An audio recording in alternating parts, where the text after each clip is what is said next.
وَنُنَزِّلُ مِنَ الْقُرْآنِ مَا هُوَ شِفَاءٌ وَرَحْمَةٌ لِلْمُؤْمِنِينَ।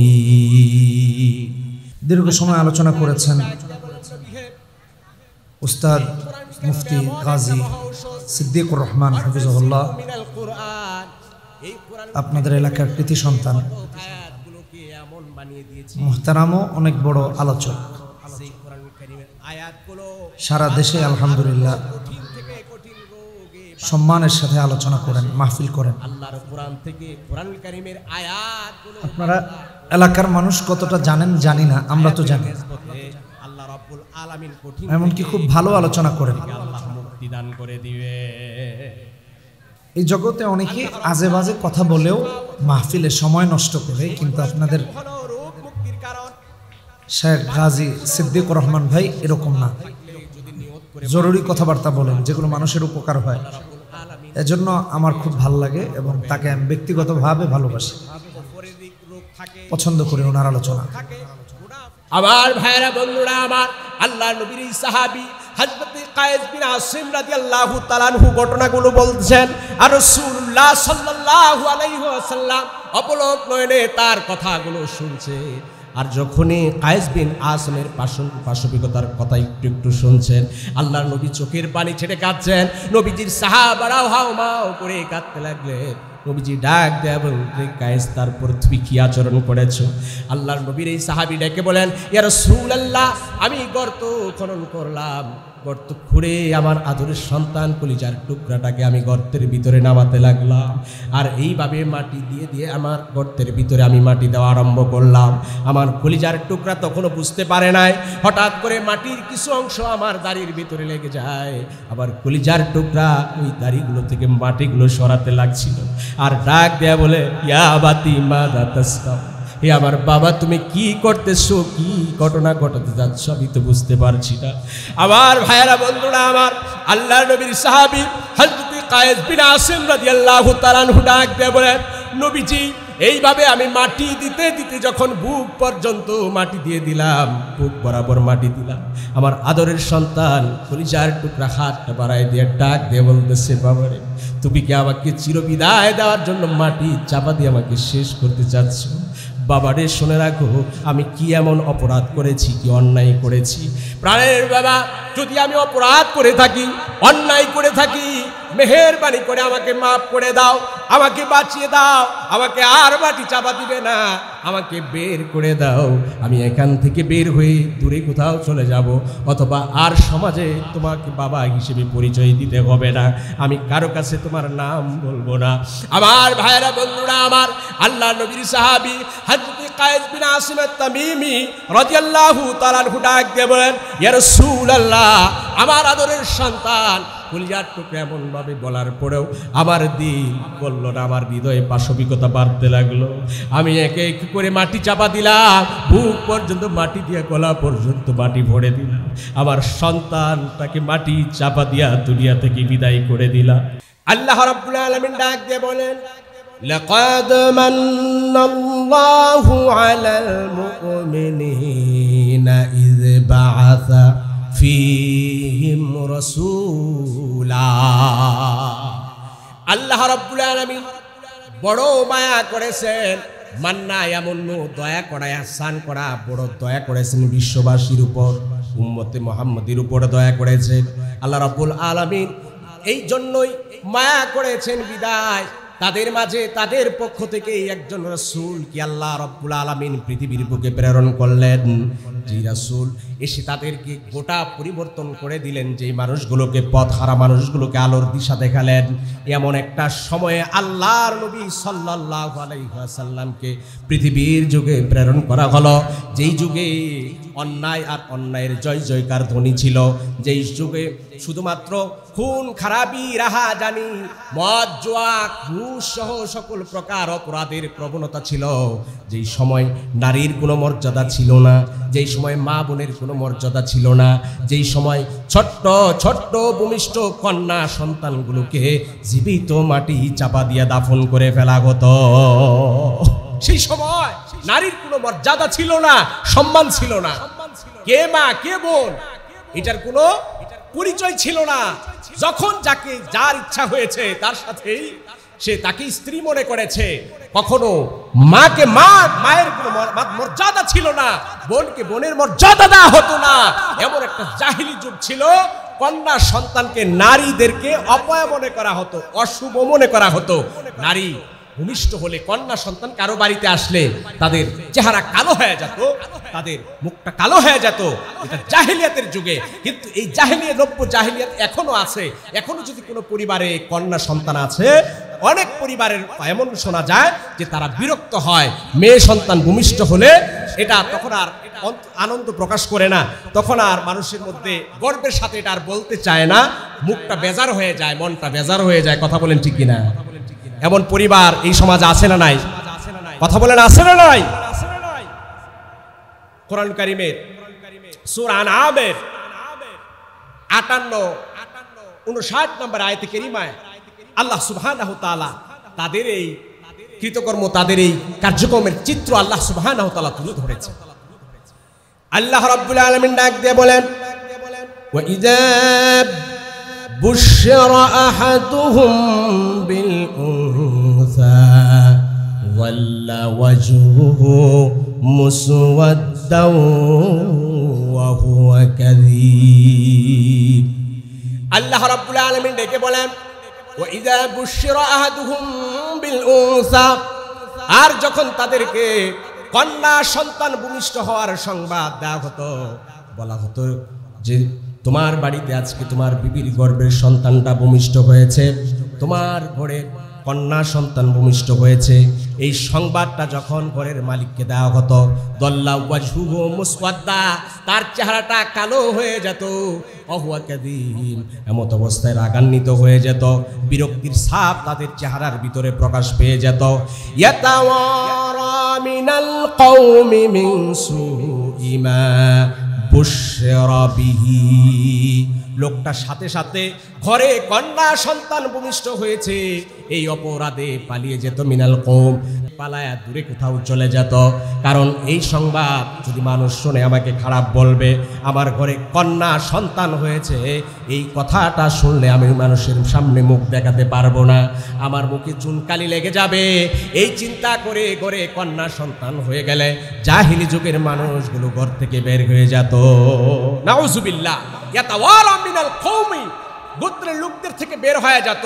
মিন সুই মা বুশিরা বিহি, তাকে যে সুসংবাদ দেওয়া হয়েছে কন্যা সন্তান ভূমিষ্ঠ হওয়ার, এই সংবাদ এটা সে অ্যাকসেপ্ট করতে চায় না, ঘর থেকে সে বের হয়ে যায়। আয়ুমসিকুহু আলা হুনিন, সে এই লাঞ্ছনা নিয়া, এই দুঃখ নিয়া বাচ্চাটাকে রেখে দিবে, আম ইয়াদুসহু ফিত তুরাব, নাকি মাটিতে পুঁতে ফেলবে, এই চিন্তায় সে বিভ্রান্ত হয়ে ঘুরতে থাকতো। শুধু তাই নয়, সবশেষে ঘরে এসে ওই কন্যা সন্তানকে সাথে সাথে মাটি চাপা দিয়া, এভাবে জাহিলি যুগে তারা কন্যা সন্তানকে অপয়া কুলক্ষণে মনে করে নিজেদের ইজ্জত বাঁচাতো। বলি নাউজুবিল্লাহ। তাদের ইজ্জত এটা মনে করতে যে আমাদের মান বেঁচে গেল, কন্যা সন্তানকে দাফন করে ফেললাম। আমার ভাইয়েরা, এই যুগে হয়তো সরাসরি কন্যা সন্তানকে দাফন করা হয় না, কিন্তু কন্যাদের প্রতি অবিচার করা হয়, নারীদের প্রতি অবিচার করা হয়, নারীদেরকে পণ্য বানানো হয়, নারীদেরকে বিভিন্নভাবে অধিকার থেকে বঞ্চিত করা হয়, নারীদেরকে মর্যাদাহীন করা হয়। কথা বলেন ঠিক কিনা? এই জন্য বলেন আওয়াজ দিয়ে, ইসলাম নারীদেরকে অধিকার দিয়েছে কি দেয় নাই? ইসলাম পূর্ণ মাত্রায় নারীদের অধিকার দিয়েছে। সে যুগে এই পরিমাণ নারীদেরকে অশুভ মনে করা হতো, খারাপ মনে করা হতো।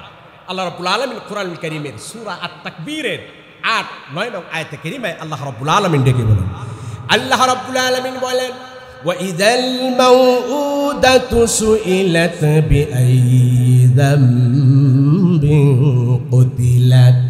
আল্লাহ রাব্বুল আলামিন ডেকে বলেন, ওই সময়ের কথা স্মরণ করো, ইযাল মাউউদাতু সুইলাত, জীবন্ত কন্যা সন্তানকে মাটির ভিতরে দাফন করে ফেলা হয়েছে।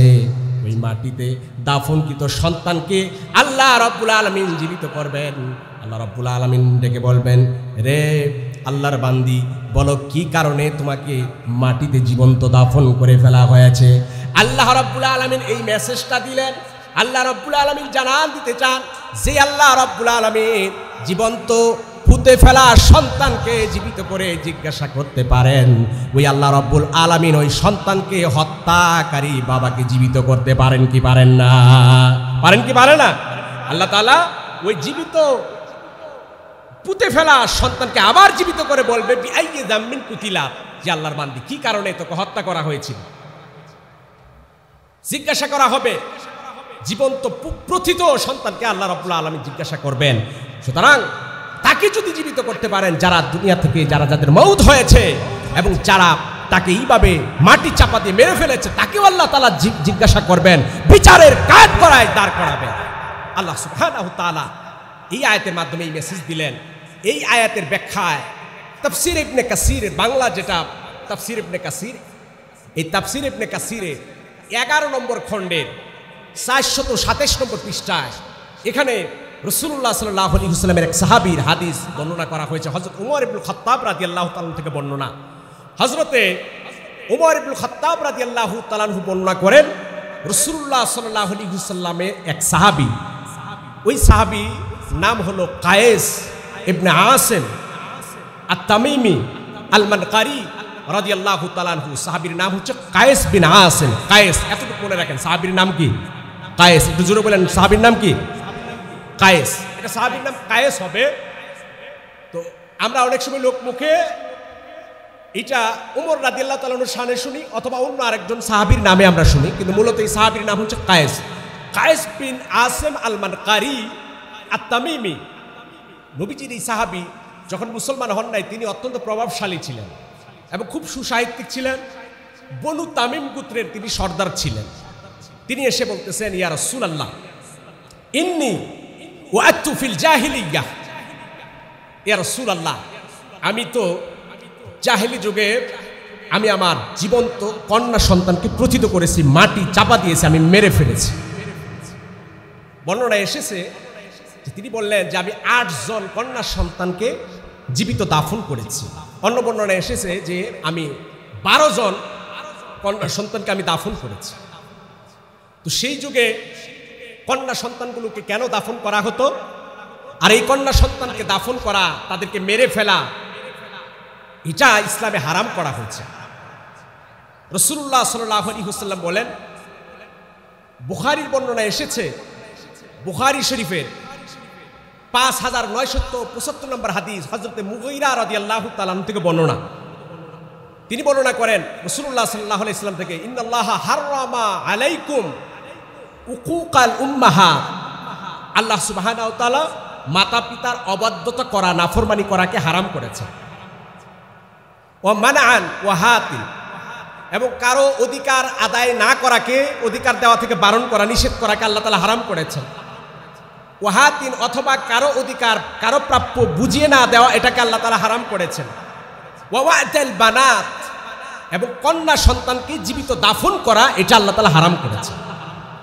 এই হাদিসটা বুখারী শরীফের 5975 নম্বর এই হাদিস।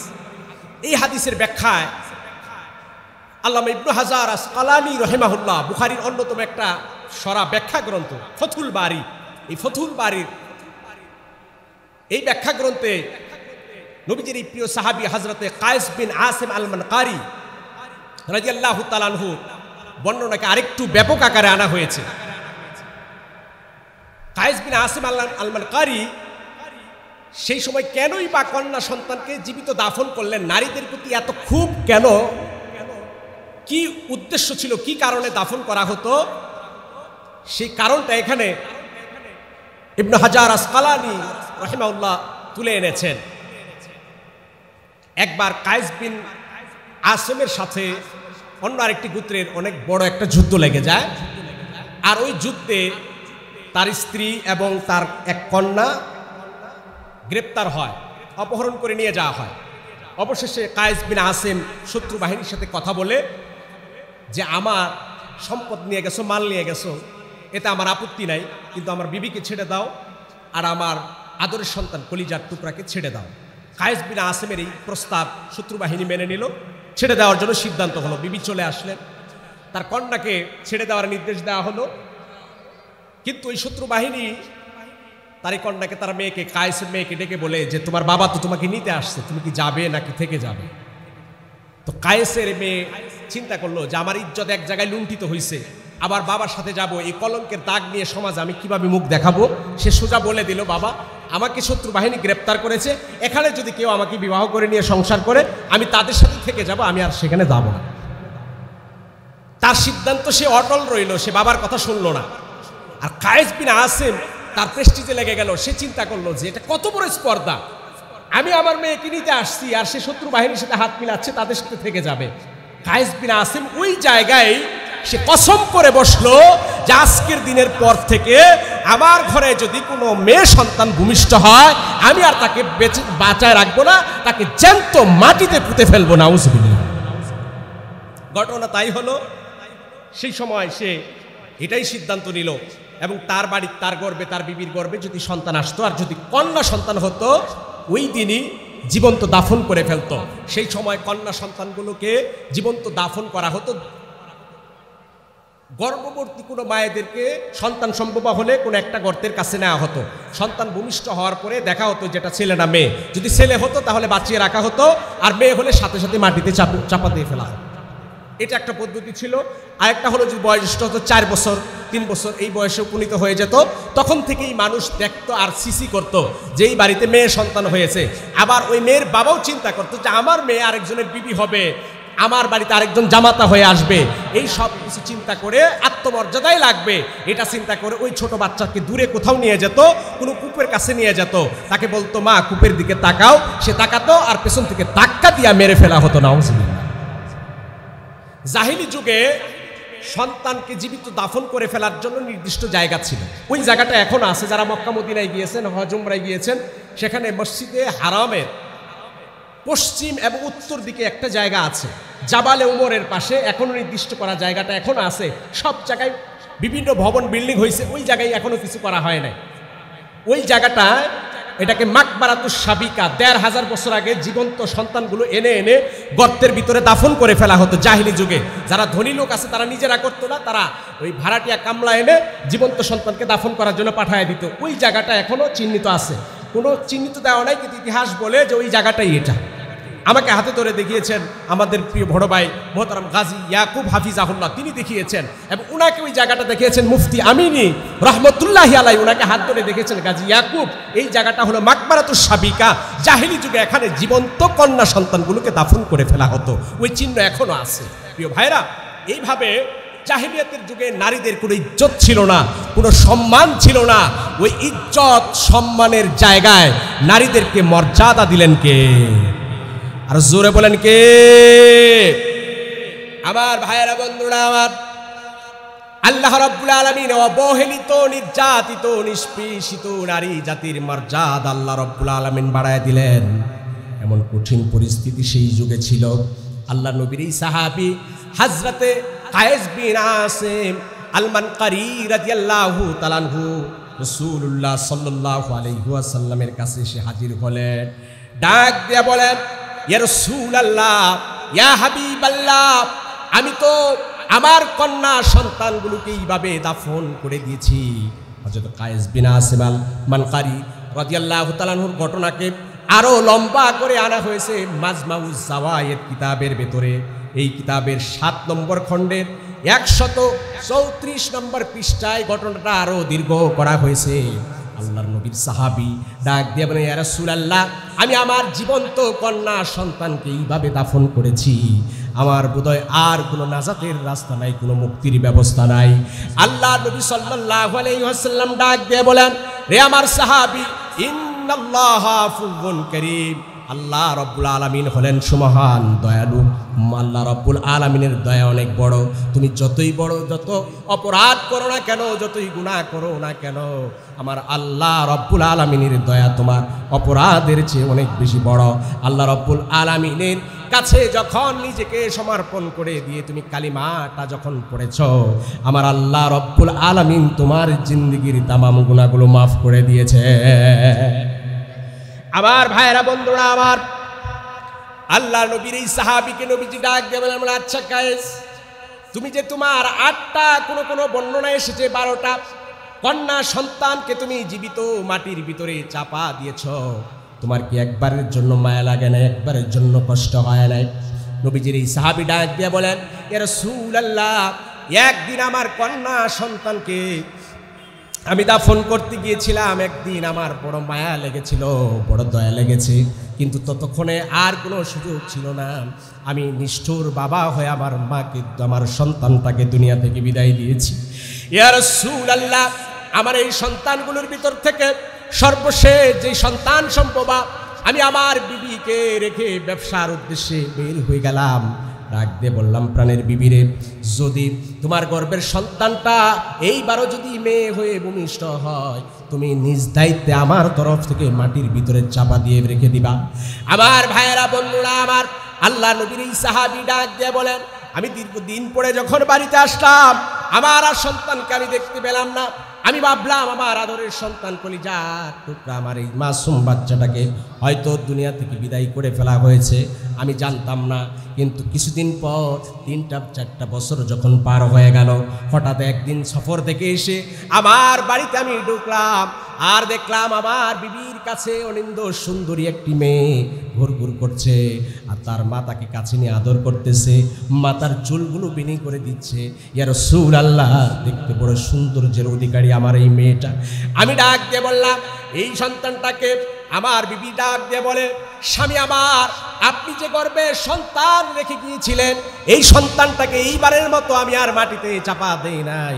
সন্তান ভূমিষ্ঠ হয়ে গেলে আপনি সফর থেকে ফিরে আসার আগেই লুকিয়ে লুকিয়ে তার খালার বাড়িতে আমি রেখে আসছি। এতগুলো সন্তান মাটি চাপা আপনি দিয়েছেন, এইবার আমার মন চাইলো না, আমি এই জন্য আমার কলিজার টুকরা নয়নমণিটাকে তার খালার বাড়িতে দিয়ে আসছি। সে নিজে হাতে এই সন্তানটাকে বড় করেছে, আজকে 4 বছর পরে আমাদের বাড়িতে এসেছে। এই সন্তান তার কেউ না, আপনার ঔরসের সন্তান। এই কথা বলে বিবি হাউমাউ করে কাঁদতে লাগলো। ডাক দিয়ে বলে, স্বামীরা আমার, পায়ে পড়ি, বড় অনুরোধ করি, এইবারের মতো এই সন্তানের সাথে আর কোনো বাজে আচরণ আপনি করবেন না। আল্লাহ নবীর সাহাবী হযরত কায়েস বিন আসিম আল মানকারী রাদিয়াল্লাহু তাআলা আনহু ডাক দিয়ে বলেন, রাসূলুল্লাহ, ইয়া হাবিবাল্লাহ, আমার আদরের সন্তান কলিজার টুকরাকে এইভাবে বাঁচিয়ে রাখার জন্য তার মা অনুরোধ করলো। রাত্রিবেলায় আমি ঘুমিয়ে গেলাম, কিন্তু সকাল হতে না হতেই আমার ভিতরে পাশবিকতা, পাষণ্ডতা বাড়তে লাগলো। আমি সিদ্ধান্ত নিলাম, এই সন্তানটাকে আমি কিভাবে সমাজের মাঝে এই সন্তান নিয়ে আমি মুখ দেখাবো। যে এই হাতে আমি 8 জন কন্যা সন্তানকে মাটি চাপা দিলাম, আবার কি কারণে এই সন্তানটাকে আমি বাঁচায় রাখবো? একটা সন্তানের কারণে আমি মানুষের সামনে মুখ দেখাতে পারবো না। আমার ভাইয়েরা, বন্ধুরা আমার, আদরের সন্তান কলিজার টুকরাটাকে সকালবেলায় নিয়ে গেল, ডাক দিয়ে বলে, বিবিরে, এই মেয়েটাকে সাজায় দাও, আমি দূরে কোথাও বেড়াতে যাব। অবলা মেয়েটাকে সাজায় দেওয়া হলো। মেয়ে বুঝতে পারে নাই বাবা কোথায় নিয়ে যাচ্ছে। বাবার সাথে বের হয়ে গেল, অনেক দূরে মরুভূমির পথ পাড়ি দিয়া পাহাড়ের পাদদেশে হাজির হয়ে গেল। হাতে একটা কোদাল নিয়ে রওনা হয়ে গেছে। কোদাল নিয়ে মাটি খনন করা শুরু করে দিয়েছে। মেয়ে ডাক দিয়ে বলে, বাবারে, কেন এখানে একত্রিত করেছো, কেন এখানে আমাকে নিয়ে এসেছো, আর কেনই বা এই কোদাল দিয়া তুমি মাটি খনন করতেছো? আমার ভাইয়েরা, বন্ধুরা আমার, আল্লাহ নবীর সাহাবী হযরত কায়েস বিন আসিম রাদিয়াল্লাহু তাআলা আনহু ঘটনাগুলো বলছেন, আর রাসূলুল্লাহ সাল্লাল্লাহু আলাইহি ওয়াসাল্লাম অপলক নয়নে তার কথাগুলো শুনছে। আর যখনই কায়েস বিন আসিমের পাশবিকতার কথা একটু শুনছেন, আল্লাহর নবী চোখের পানি ছেড়ে কাঁদছেন। নবীজির সাহাবারাও হাউমাউ করে কাঁদতে লাগলেন। নবীজি ডাক দেয়া বলতে, কায়েস, তারপর তুমি কি আচরণ করেছো? আল্লাহর নবীর এই সাহাবী ডেকে বলেন, ইয়া রাসূলুল্লাহ, আমি গর্ত খনন করলাম, গর্ত খুঁড়ে আমার আদরের সন্তান কলিজার টুকরাটাকে আমি গর্তের ভিতরে নামাতে লাগলাম। আর এইভাবে মাটি দিয়ে দিয়ে আমার গর্তের ভিতরে আমি মাটি দেওয়া আরম্ভ করলাম। আমার কলিজার টুকরা তখনও বুঝতে পারে নাই। হঠাৎ করে মাটির কিছু অংশ আমার দাড়ির ভিতরে লেগে যায়। আবার কলিজার টুকরা ওই দাড়িগুলো থেকে মাটিগুলো সরাতে লাগছিল। আর ডাক দেয়া বলে, ইয়া বাতি মাযা তাসনাউ, হে আমার বাবা, তুমি কি করতেছো, কি ঘটনা ঘটাতে যাচ্ছ, আমি তো বুঝতে পারছি না। আমার ভাইয়েরা, বন্ধুরা আমার, আল্লাহর নবীর সাহাবী হযরত কায়েস বিন আসিম রাদিয়াল্লাহু তাআলা আনহু ডাক দিয়ে বলেন, নবীজি, এইভাবে আমি মাটি দিতে দিতে যখন বুক পর্যন্ত মাটি দিয়ে দিলাম, বুক বরাবর মাটি দিলাম, আমার আদরের সন্তান কলিজার টুকরা হাতটা বাড়ায় দিয়ে ডাক দিয়ে বলতেছে, বাবারে, তুমি কি আমাকে চিরবিদায় দেওয়ার জন্য মাটি চাপা দিয়ে আমাকে শেষ করতে চাচ্ছ? বাবারে শুনে রাখো, আমি কি এমন অপরাধ করেছি, কি অন্যায় করেছি। প্রাণের বাবা, যদি আমি অপরাধ করে থাকি, অন্যায় করে থাকি, মেহেরবানি করে আমাকে মাফ করে দাও, আমাকে বাঁচিয়ে দাও, আমাকে আর মাটি চাপা দিবে না, আমাকে বের করে দাও। আমি এখান থেকে বের হয়ে দূরে কোথাও চলে যাব, অথবা আর সমাজে তোমাকে বাবা হিসেবে পরিচয় দিতে হবে না, আমি কারো কাছে তোমার নাম বলবো না। আমার ভাইয়েরা, বন্ধুরা আমার, আল্লাহ নবীর সাহাবী হযরত কায়েস বিন আসিম আত-তামিমি রাদিয়াল্লাহু তাআলা আনহু ডাক দিয়ে বলেন, ইয়া রাসূলুল্লাহ, আমার আদরের সন্তান। কলিজার টুকরা এমন ভাবে বলার পরেও আমার দিল বলল না, আমার হৃদয়ে পাশবিকতা বাড়তে লাগলো। আমি একে এক করে মাটি চাপা দিলাম, বুক পর্যন্ত মাটি দিয়ে গলা পর্যন্ত মাটি ভরে দিলাম। আমার সন্তানটাকে মাটি চাপা দিয়া দুনিয়া থেকে বিদায় করে দিলাম। আমার ভাইয়েরা, বন্ধুরা আমার, কায়েস বিন আসিম ডাক দিয়ে বলে, রাসূলুল্লাহ, সন্তানটাকে জীবন্ত মাটিতে চাপা দিয়া আমি বের হয়ে যখন আমার বাড়ির দিকে যাব, আমার পার সামনে অগ্রসর হয় না, যেন সামনে আমার আদরের সন্তান কলিজার টুকরার কচি দুটা হাত যেন বাড়ায় দিছে, যেন ডাক দিয়ে বলতেছে, ইয়া আবাতি, ইয়া আবাতি, ইয়া রাসূলুল্লাহ, যেন আমার কলিজার টুকরার কচি হাতটা আমার সামনে ভাসতেছে আর ডেকে বলছে, আমার আব্বা, তুমি কি করলা আমার সাথে? কেনই আমাকে মাটিতে চাপা দিলা? আব্বা, কি অপরাধ ছিল? ইয়া রাসূলুল্লাহ, কিন্তু আমার কলিজার টুকরার কচি হাত যখন আমার সামনে ভাসতেছে, তখন তো আর আমার সুযোগ নাই, তখন তার সুযোগ নাই সন্তানটাকে আমি আর বের করি। আমার সন্তান দুনিয়া থেকে বিদায় নিয়ে গেছে। ইয়া রাসূলুল্লাহ, তখন আমার দিলটা কেঁদেছিল, নরম হয়েছিল, কিন্তু তখন আর সুযোগ নাই। আল্লাহ নবী সাল্লাল্লাহু আলাইহি ওয়াসাল্লাম ডেকে বলেন, সাহাবী, যদি দুনিয়াতে যদি এই অপরাধের কারণে শাস্তি দেওয়া হতো, তাহলে তোমার উপর আমি শাস্তি প্রয়োগ করতাম, কিন্তু যেহেতু ইসলাম গ্রহণ করেছো, জাহেলিয়াতের কারণে কোনো শাস্তি দেওয়ার ইসলামের বিধান থাকলে তোমার উপর শাস্তি আমি দিতাম, কিন্তু যেহেতু কালিমা পড়েছো, আল ইসলামু ইয়ানহাদিমু মা কানা ক্বাবলাহু, ইসলাম অতীতের গুনাহকে মিটিয়ে দেয়, মাফ করে দেয়। যেহেতু তুমি কালিমা পড়ে মুসলমান হয়ে গেছো, আল্লাহ সুবহানাহু তাআলা তোমার জীবনের তামাম গুনাহকে মাফ করে দিয়েছেন। এজন্য আমার ভাইয়েরা, এমন সময় রাসূলুল্লাহ সাল্লাল্লাহু আলাইহি ওয়াসাল্লাম পৃথিবীর বুকে আগমন করলেন, যেই মানুষগুলো ছিল পথহারা, যেই মানুষগুলো জীবিত কন্যা সন্তানকে দাফন করাকে যারা কোনো অপরাধী মনে করতো না, গর্বের বিষয় মনে করত, তারা বাহাদুরি প্রকাশ করত। আল্লাহ সুবহানাহু তাআলা ওই মানুষগুলাকে পরিবর্তন করা, আল্লাহর পথে পথ দেখাবার জন্য বিশ্ব মানবতার মুক্তির দূত জনাবে মুহাম্মদ রাসূলুল্লাহ সাল্লাল্লাহু আলাইহি ওয়াসাল্লামকে পৃথিবীর বুকে পাঠালেন। সেই রসুলের আদর্শ জানা এবং সেই রসুলের আদর্শ মানা দরকার আছে না নাই? জবান খুলে বলেন, আছে না নাই? কারা কারা সেই রসুলের আদর্শ জানতে এবং মানতে চান? তুই হাত তুলে একটু দেখান। লিল্লাহে তাকবীর, লিল্লাহে তাকবীর। প্রিয় ভাইরা, আল্লাহ সুবহানাহু তাআলা এমন সময় রসুলে আরবি সাল্লাল্লাহু আলাইহি ওয়াসাল্লামকে এই যুগে পাঠালেন। রসুলে আরবি সাল্লাল্লাহু আলাইহি ওয়াসাল্লাম সে মানুষগুলোকে পরিবর্তন করলেন, সে মানুষকে সোনার মানুষে পরিবর্তন করলেন। চারটা ফর্মুলা দিয়ে, চারটা মিশন দিয়া, চারটা কাজ রাসূলুল্লাহ সাল্লাল্লাহু আলাইহি ওয়াসাল্লাম ওই সমাজের মানুষের ভিতরে করলেন। কয়টা কাজ? আওয়াজ দিয়ে বলেন, কয়টা কাজ? চারটা কাজের মাধ্যমে ওই সমাজের মানুষগুলোকে পরিবর্তন করলেন। রাসূলুল্লাহ সাল্লাল্লাহু আলাইহি ওয়াসাল্লাম যে জীবন্ত প্রথিত যারা সন্তানকে পর্যন্ত দাফন করে দিত, সেই মানুষগুলোকে সোনার মানুষে পরিণত করেছেন, নারীর মর্যাদা দিয়েছেন, নারীর সম্মান দিয়েছেন। আমরা সেই সকল নারীর মর্যাদা সম্পর্কে, ইসলাম সম্পর্কে সঠিক ধারণা নিতে পারি, তাহলেও এই সমাজেও আমরাও নারীদেরকে সঠিক মর্যাদা প্রদান করতে পারবো। কথা বলেন ঠিক কিনা? এই জন্য নারী এটা অভিশাপ নয়, বরং আল্লাহর পক্ষ থেকে রহমত। আমার ভাইয়েরা, বন্ধুরা আমার, আল্লাহ রাব্বুল আলামিন কুরআনুল কারীমের সূরা আলে ইমরানের 164 নম্বর আয়াতে কারিমায় ডেকে বললেন, লাকাদ মান্নাল্লাহু আলাল মুমিনিনা ইয বাআসা ফীহিম রাসূলাম মিন আনফুসিহিম ইয়াতলু আলাইহিম আয়াতিহি। আল্লাহ রাব্বুল আলামিন বড় মায়া করলেন, বড় ইহসান করে তাদের মাঝেই রাসূলুল্লাহ সাল্লাল্লাহু আলাইহি ওয়াসাল্লামকে প্রেরণ করলেন। রাসূল নিজে এসে 4টা কাজ করে জাতিকে পরিবর্তন করলেন, 4টা জিনিস উপহার দিলেন।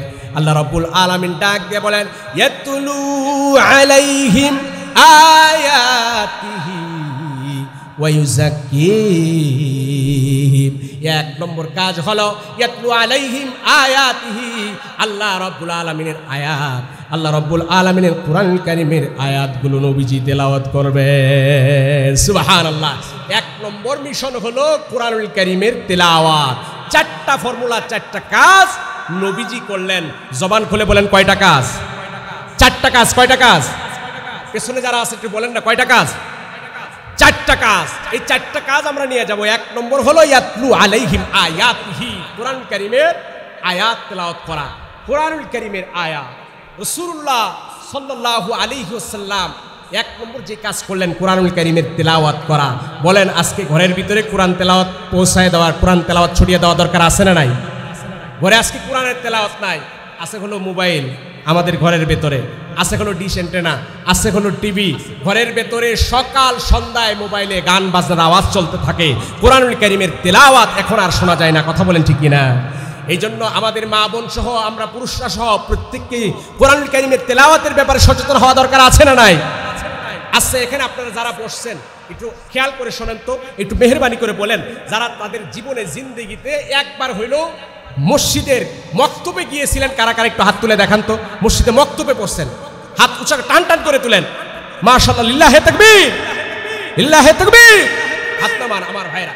এই যে হাত যে মক্তবে গেছেন, অনেকে কোরআনে কারীম হাতে নিয়েছেন।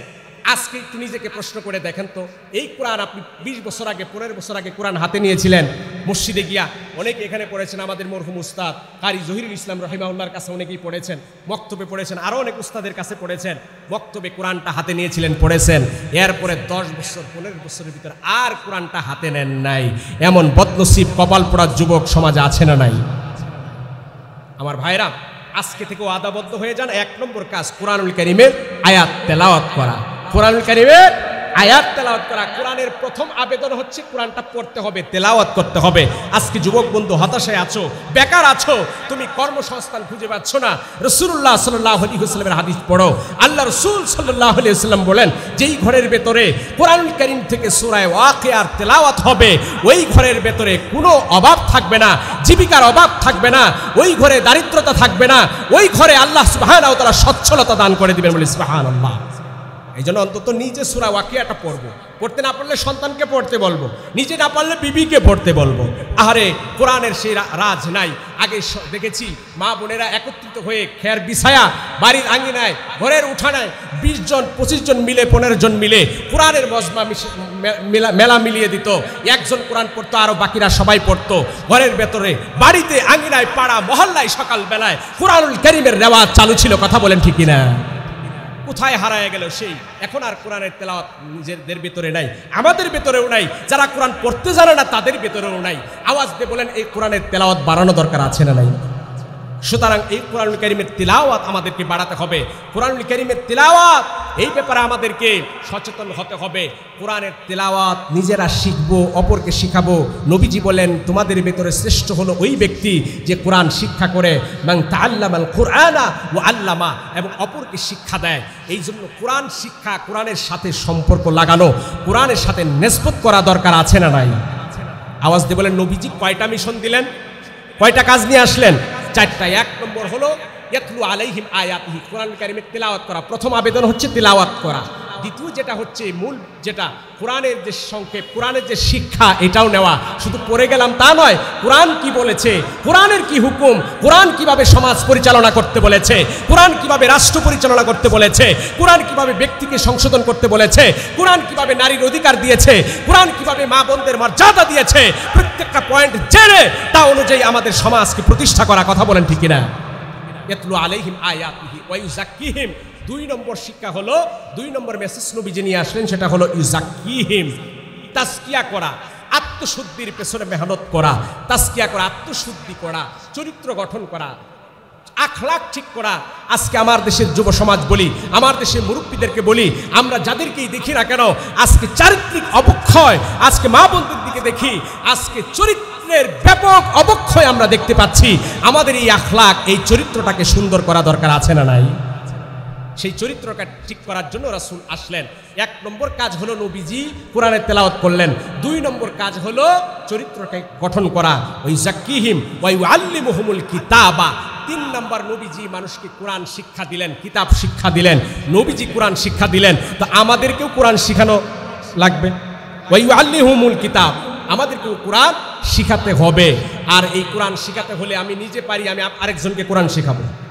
আমি নিজে শিখাতে পারি না, যারা কোরআন শিখতে চায়, পড়তে চায়, তাদেরকে শিখাবার ব্যবস্থা করতে হবে, তাদের পাশে দাঁড়াতে হবে। নবীজির 3 নম্বর শিক্ষা হলো কোরআন শিখানো। এই জন্য কোরআন শিখানোর মেহনত আমাদের করা দরকার আছে না নাই? যারা কোরআন শিখতে চায় তাদের ব্যবস্থা করব।